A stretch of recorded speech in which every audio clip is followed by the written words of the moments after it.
No vídeo de hoje, a gente vai continuar tratando dessa obra aqui, A Arte de Ensinar, do Gilbert Hyde. E nesse vídeo a gente vai falar da parte 2 do livro, que vai tratar dos métodos de ensino.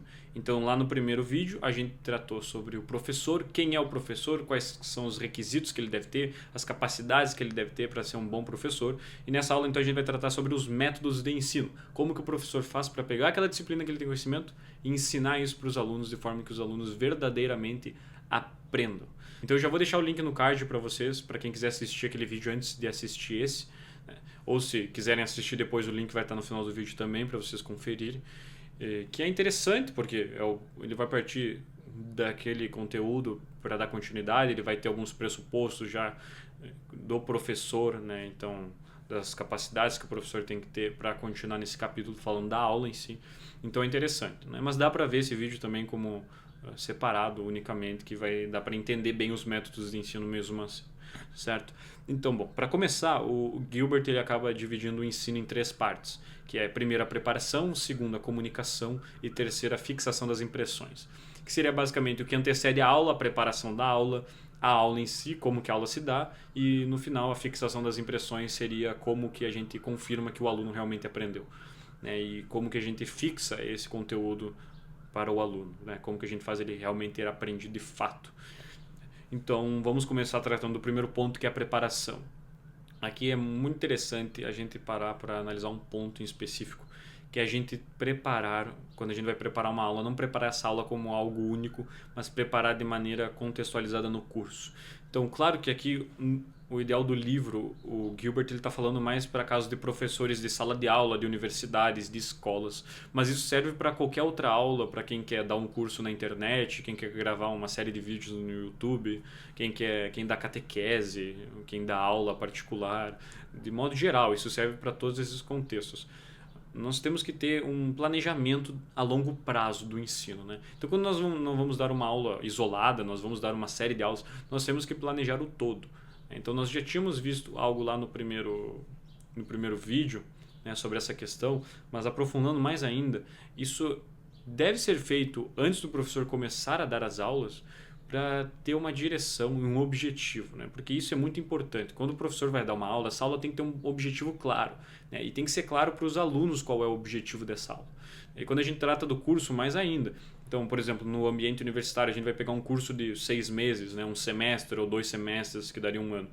Tem que ter bem definido qual é o objetivo desse curso, né? Então, ele trata, como exemplo, um curso sobre Homero, né? Então, um curso sobre Homero, a gente vai ter que pegar essa obra e ler essa obra inteira, seja a Ilíada, Odisseia, as duas, e tratar dessa obra, de todas as questões que envolvem ela.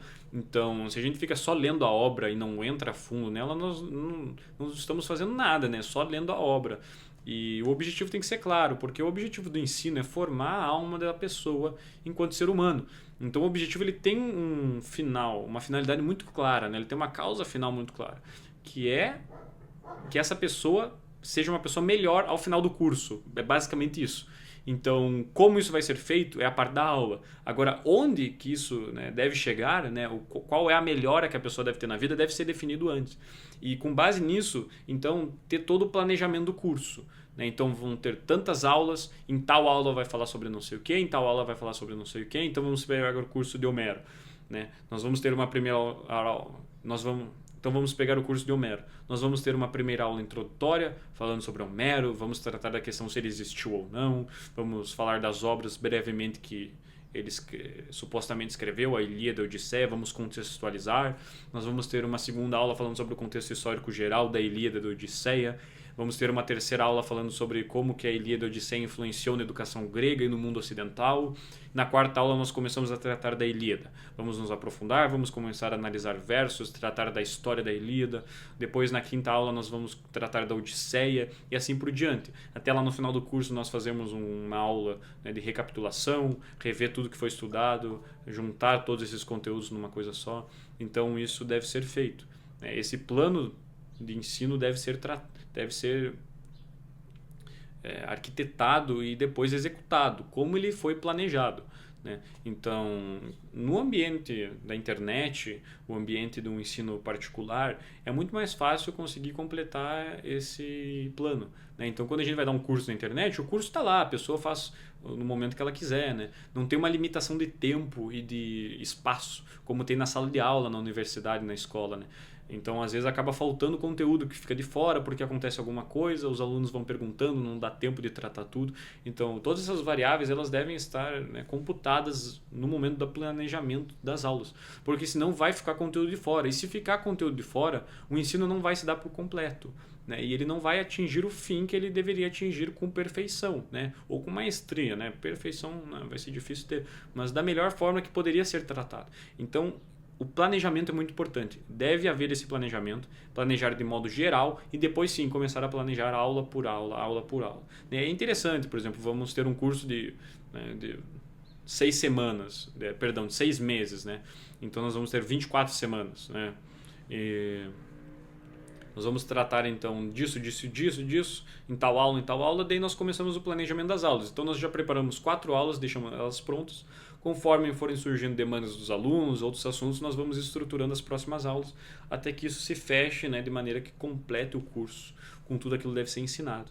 Então, esse passo da definição do objetivo, né, e da arquitetura do curso, né, ter um mapa realmente de onde está saindo e aonde quer chegar. Isso tem que ser muito claro e isso deve ser apresentado aos alunos, né, de modo que os alunos saibam da onde eles estão saindo, aonde eles vão chegar e quais são as ferramentas e os caminhos que vão ter nesse mundo. Então, vamos ter tal livro, vamos ter tal material, vamos ver tal autor. Isso deve ser conhecido pelos alunos, né, para que eles possam realmente entrar na aula, né, e perceber os conteúdos e entender isso, né, e começar a fazer essa conexão, né.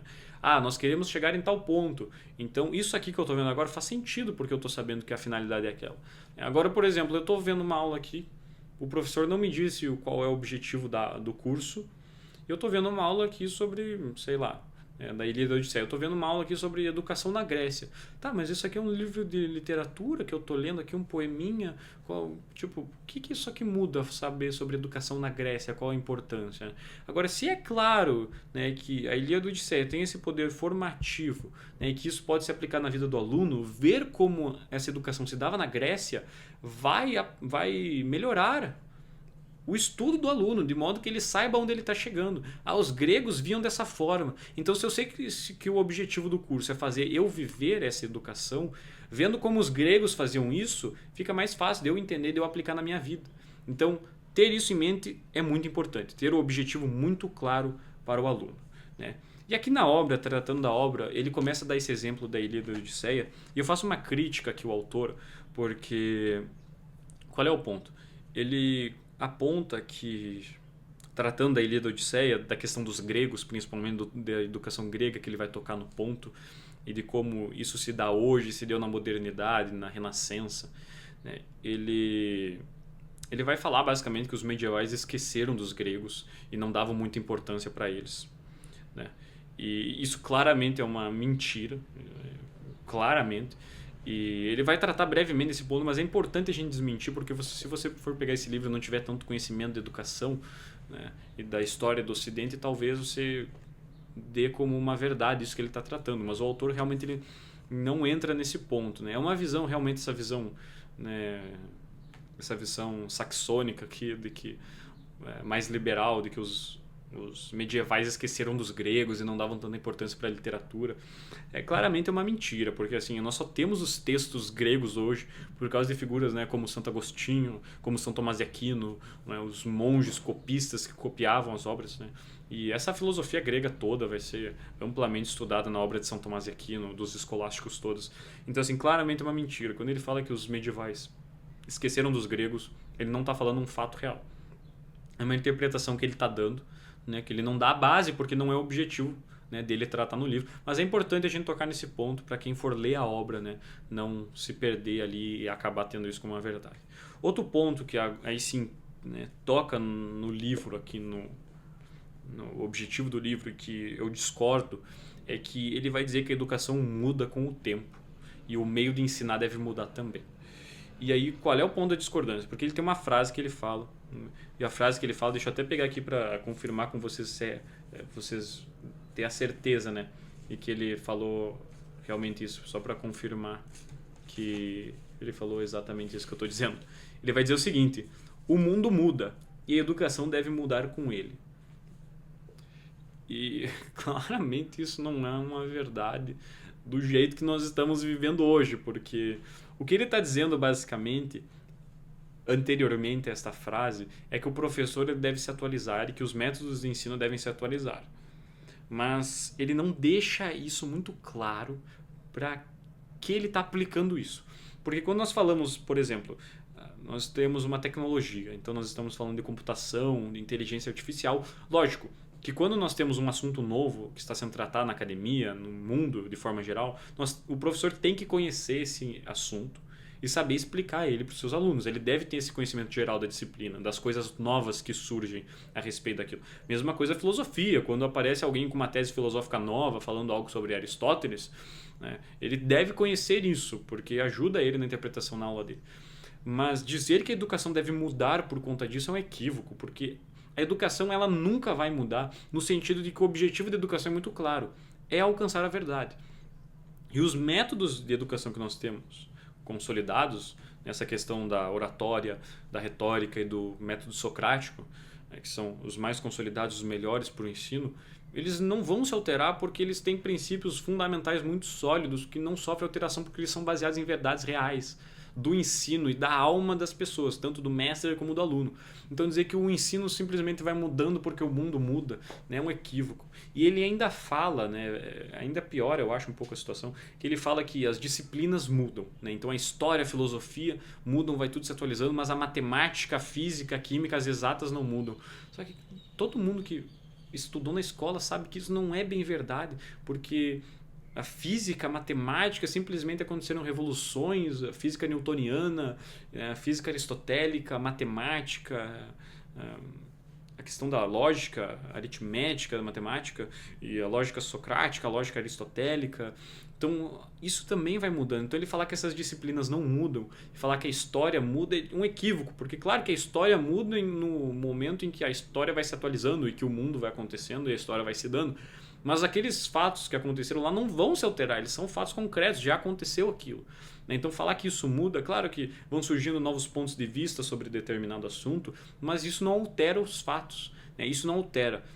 Qual é o ponto principal? É que a verdade é uma e a verdade não vai se alterar. A verdade é a pessoa de Jesus Cristo, né? Objetivamente falando, mas o conhecimento da verdade, o estudo em busca da verdade, não tem como se alterar porque a verdade é uma só. Então, a educação é esse caminho até a verdade. Claro que esse meio pode se alterar, sofrer alterações. Agora, dizer que a educação muda e deve mudar porque o mundo muda é um equívoco, né? E o resultado da péssima educação que nós temos hoje é dessa mentalidade, né? De que o mundo mudou, que a Idade Média era sombria, era a Idade das Trevas e que Deus estava no centro, né? E essa teocracia quase que dizem, né, que existia, isso corrompia as pessoas e que por isso nós precisamos de uma educação moderna, mais liberal, que o aluno tenha mais liberdade sobre o mestre, e começa toda essa questão desse ensino mecanicista, técnico que nós temos, que deu onde deu hoje. Então falar que a educação muda, né, realmente um equívoco, né? Ou que o mundo muda e que a educação não deve mudar com ele é um equívoco, né?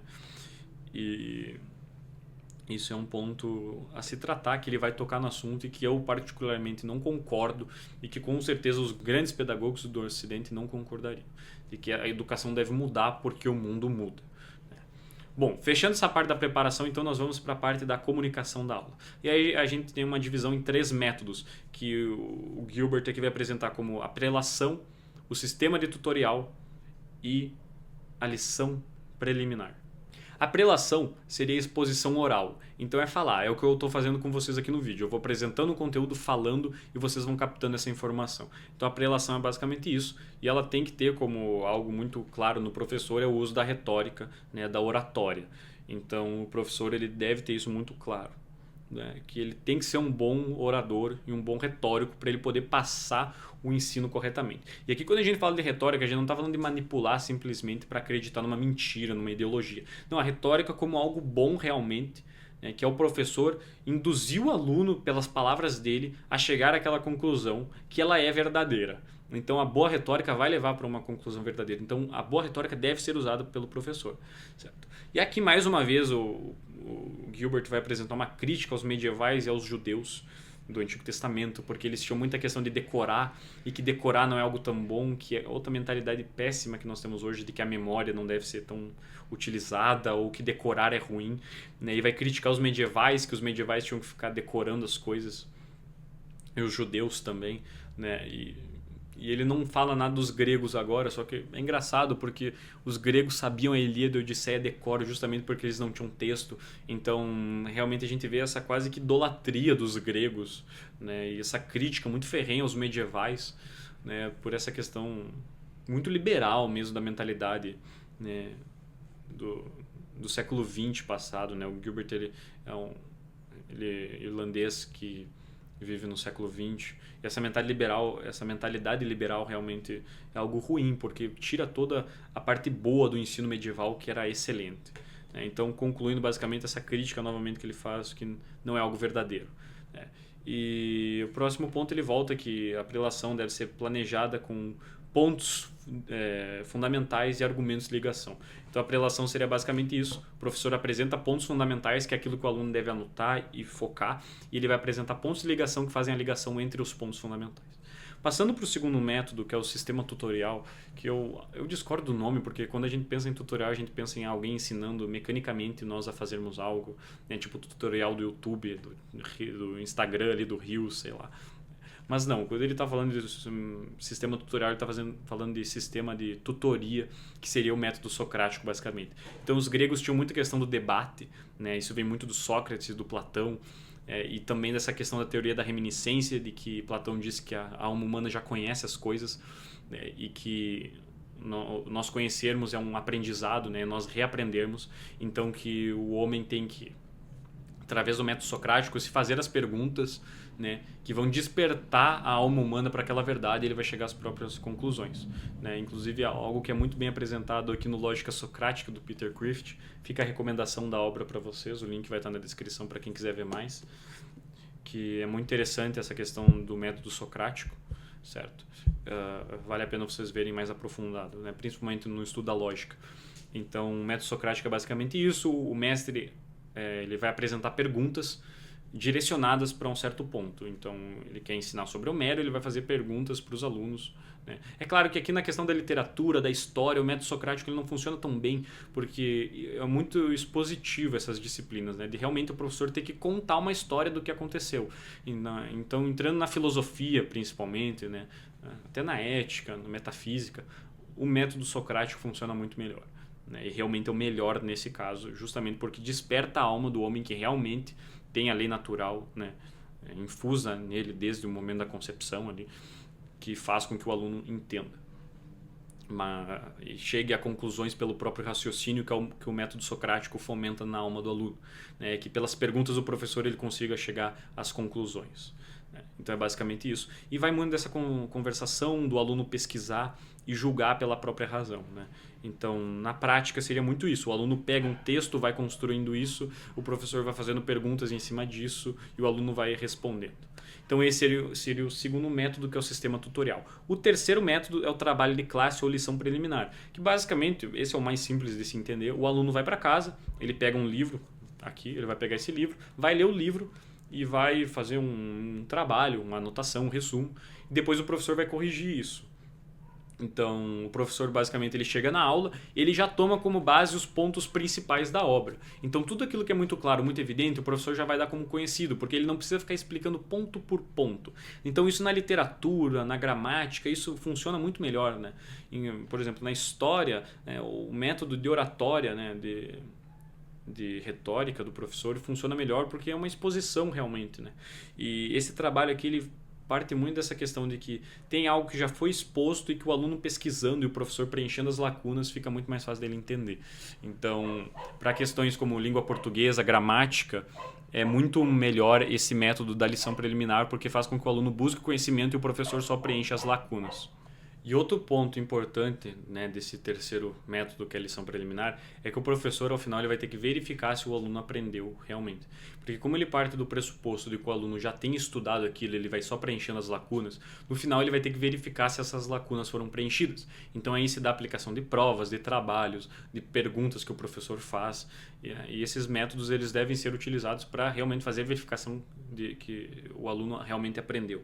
Então, mais do que no método socrático, porque no método socrático o aluno já vai respondendo as perguntas, então não é necessário fazer uma prova, porque tu já está vendo que ele está respondendo as perguntas, e esse conhecimento já é a base para o ensino, então não é necessário que se apliquem provas, né, e trabalhos, mas no terceiro isso é mais importante porque tu parte do pressuposto de que o aluno estudou sozinho, então é necessário fazer essa verificação para ver se ele precisa de mais algum conhecimento.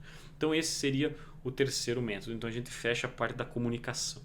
E fechando então a terceira parte do ensino, que é a fixação das impressões, que o Gilbert vai tratar brevemente no livro, que seria basicamente dividido em 3 pontos, que a primeira é o mestre explicar o que foi feito na aula e também no curso, então da onde que partiu, aonde que chegou, retomar o plano, então fazer uma revisão, recapitulação de todo o conteúdo. E isso já entra na segunda parte, que seria rever o plano. Então ele explica, né, o primeiro ponto, que é o mestre explicar o que fez, ele já vai explicando pelo segundo ponto que o Gilbert apresenta, que é rever o percorrido, né, o percurso, o plano que foi apresentado lá no começo. Então essa revisão vai explicando o que o mestre fez, né? Então nós chegamos disso, eu apresentei isso, que chegou a tais conclusões. Então essa apresentação então vai ser o terceiro ponto, o segundo ponto, perdão. E o terceiro é indicar problemas que ficaram em aberto. Então, ó, isso não foi respondido, isso é coisa extra que não é o principal. Então vocês podem buscar isso através dessa obra, através desse autor. Então dar essa completude, né? Então fecha a fixação. Então nós temos essas 3 partes, né, que é a preparação, a comunicação dividida nesses 3 métodos, o método oratório, né, da apresentação do conteúdo, o método socrático e o método da lição preliminar. E, por fim, a fixação das impressões para garantir que o aluno vai continuar aprendendo e que ele aprendeu aquilo. É isso, basicamente, então, a segunda parte desse livro, A Arte de Ensinar, uma obra excelente para vocês lerem sobre o ensino. Ficam as críticas, né, as críticas que ele faz aos medievais, que eu discordo, que não são fatos verídicos, de que os medievais memorizavam porque simplesmente não tinham papel e que a memorização é algo ruim e que os medievais esqueceram os gregos, que não são verdades, mas fica, né, a minha apresentação aqui para vocês de que isso realmente deve ser corrigido, vocês devem ler com atenção esses pontos, né, mas realmente a parte onde ele vai falar dos métodos de ensino é muito bom, recomendo a obra, fica a indicação. Fica aqui no final do vídeo também o link para o primeiro vídeo, que nós falamos sobre o professor. Então vamos concluindo, né, essa junção, tanto do professor como o método do ensino, e encaixando as duas coisas, né? Um bom professor com um bom método de ensino vão então dar um bom ensino, que é direcionar a alma do aluno para o caminho correto, com um objetivo claro, né, e uma finalidade clara, e que deve ser: o aluno entrou de tal jeito e ele deve sair melhor do que ele entrou. Independente do método, independente da disciplina, isso deve agregar na vida dele. É isso, meus amigos. Fica aqui a recomendação da obra. Fica aqui no final também o vídeo anterior sobre o professor. Eu vou deixar também na descrição o link para comprar o livro. Esse livro foi publicado pela Edições Quirion. Eu tenho parceria com o Grupo Sedet, então vocês podem usar o meu cupom ARTHUR5, Arthur com TH5, vai estar aparecendo aqui na tela para vocês. Vocês conseguem 5% de desconto em qualquer compra na livraria da Quirion ou nas outras livrarias que vão estar todas na descrição. E vocês ainda ajudam o meu trabalho aqui, então peço aí que vocês me ajudem, né, comprando pelo meu link, usando o cupom, que vai dar uma força aqui pro canal. Vocês vão adquirir boas obras também. Vão ter outras recomendações de vídeos no final, de livros na descrição, do livro do Peter Crift que eu apresentei aqui também, do Lógica Socrática.